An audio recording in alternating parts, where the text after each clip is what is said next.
السلام علیکم ناظرین اسرائیلیوں پر زمین تنگ ہو گئی ہے۔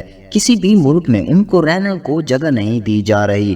اسرائیلی فوجی ٹھکانوں اور اسرائیلی قصبوں پر درجنوں anti tank guide missile, rocket اور مارٹر فائر کیے جا رہے ہیں، جبکہ بندوق برداروں کو اسرائیل میں دراندازی کے لیے بھیجا جا رہا ہے۔ لبنان کی سرحد پر اسرائیلی فوج نئے محاذ کی تیاری میں مصروف ہے۔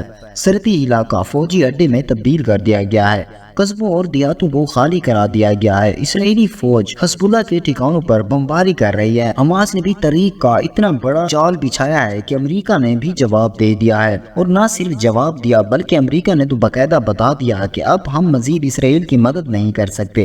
لیکن اسرائیل ہے کہ کسی کی نہیں مان رہا اور پوری دنیا کے سامنے انسانی حقوق کی پامالی کر رہا ہے۔ حماس نے بھی بھرپور جواب کی ٹھان لیا ہے۔ اطلاعات ہیں کہ اگر اسرائیل نے امریکہ کی بات نہ مانی تو امریکہ حماس کے ساتھ دینے پر مجبور ہو جائے گا۔ اسرائیلی اخبار نے دعویٰ کیا کہ امریکی صدر جو بائیڈن کی انتظامیہ خفیہ طور پر اسرائیل پر زور دے رہی ہے کہ وہ حزب اللہ کے خلاف فوجی مہم شروع نہ کریں۔ امریکہ بار بار زور دے رہا ہے کہ حزب اللہ کو نہ چھیڑو، ورنہ پوری دنیا میں نہ صرف اسرائیلیوں بلکہ امریکیوں کے لیے بھی جگہ نہیں رہے گی۔ اس معاملے سے واقف دو اسرائیلی عہدیداروں نے ٹائمز آف اسرائیل کو بتایا کہ امریکہ تسلیم کرتا ہے کہ اسرائیل کو حزب اللہ کی طرف سے اپنی شمالی سرحدوں کو نشانہ بنائے جانے کا جواب دینا چاہیے، لیکن حزب اللہ کے بارے میں حملوں اور یہ حقیقت کہ اسرائیل غزہ سے حماس کے حملے کا اندازہ لگانے میں ناکام رہا ہے۔ یہ بات بحث میں شدت پیدا کرتی ہے کہ آیا اسرائیل کو حزب اللہ کے خلاف جنگ شروع کرنی چاہیے یا خاموش رہنا چاہیے۔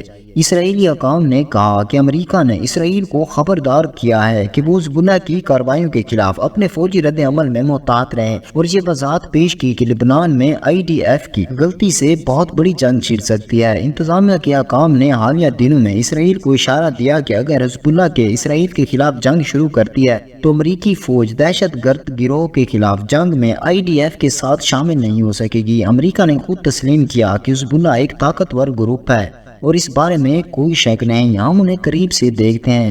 اسرائیل ان پر گہری نظر رکھے ہوئے ہے، ہم حزب اللہ کو اس قسم کے فیصلہ کرتے ہوئے نہیں دیکھنا چاہتے۔ دوستوں، امریکہ نے اپنی موت کی چھری پانی میں دیکھ لی ہے، اس لیے اب وہ ان کی جانب سے احتیاط کر رہی ہے۔ امریکہ محکمہ خارجہ نے دنیا بھر میں امریکی شہریوں پر زور دیا کہ وہ عالمی سطح پر کشیدگی میں اضافے کے باعث اور امریکہ مفادات کے خلاف حملوں کے بڑھتے ہوئے خدشات کی وجہ سے محتاط رہیں۔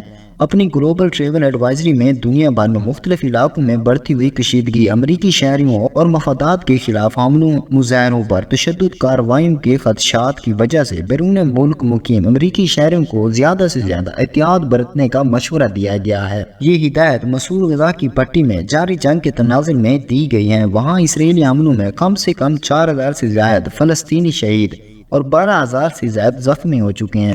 دوستوں، امریکہ اب چاہتا ہے کہ اس جنگ سے دور بھاگا جائے، کیونکہ فلسطین کے حق میں جاپان، روس، چائنا، ایران اور مصر، ترکیہ اور سعودی عرب جیسے ممالک بھی شامل ہیں، اور کہا جا رہا ہے کہ اگر سعودی عرب اور ایران ایک دن امریکہ کو تیل دینا بند کر دے تو امریکہ ڈیفالٹ ہونے میں 24 گھنٹے بھی نہیں لگیں گے۔